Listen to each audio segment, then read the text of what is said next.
Hello everyone, my name is Hannah Riding. I'm a teacher candidate at Queen's University. I'm with Science Rendezvous Kingston. In this segment, we're going to be learning about Madelaine Alberta Fritz, the first woman in Canada to earn a PhD in the fields of geology and paleontology.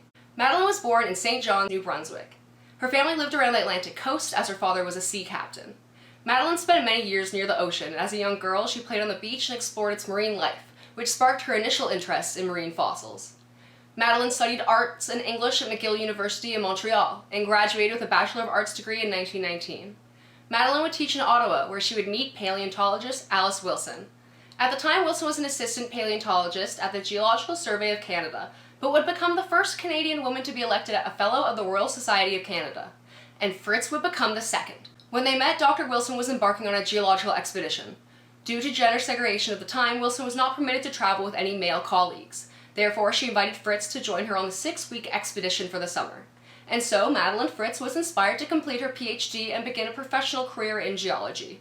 The following year, Madelaine enrolled in the geology program offered at the University of Toronto. At the time, she was the only woman in the geology program. But Madelaine would emerge as one of the few women in the early 1900s to have a successful professional career in geology and paleontology in Canada. She completed her PhD in 1926. This made her the first woman to have ever received a PhD in Canada within the geology and paleontology field. Dr. Fritz's main professional research was on the topic of Canadian faunas and fossils from southern Ontario. Specifically, she made significant contributions to research of Paleozoic Bryozoa, which is a type of sea creature that forms colonies composed of tiny chambers or tubes, resembling the polyps which form coral. Published in 1923, her work with renowned paleontologist William Arthur Parkes on fossils from the Upper Ordovician period are cited as definitive works on the subject. In 1927, Madelaine was hired as an assistant at the Royal Ontario Museum of Paleontology. This made her the only female geologist in Canada to hold an academic position in geology until World War II. Fritz was then hired as an assistant professor in the geology department at the University of Toronto. However, it would be another 20 years before Fritz, a woman, was hired as a full professor. Here she taught paleontology and vertebrate studies. In 1937, while at the University of Toronto, Fritz authored a journal entry in the field of paleontology. She described a new genus, which was named Multisolanina, Tortuosa Fritz.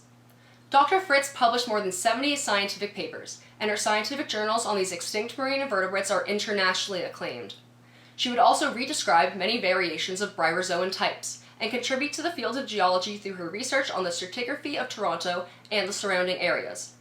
In 1942, Madelaine was elected as a Fellow of the Royal Society of Canada, and she would join as a Fellow in the Geological Society of America.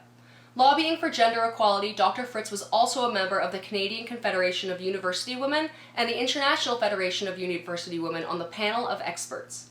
In 1955, Madelaine Fritz became the curator of the Department of Invertebrate Paleontology of the Royal Ontario Museum, the first woman to hold this position. In 1967, she was also awarded the Centennial Medal of Canada. Madelaine Fritz's career reflects a successful female academic breakthrough in a field mainly dominated by men at the time. Fritz contributed numerous research papers to the field of geology and paleontology, and despite being discriminated against by scientific institutions, Madelaine Fritz pursued her graduate degree and led the way for other women in paleontology.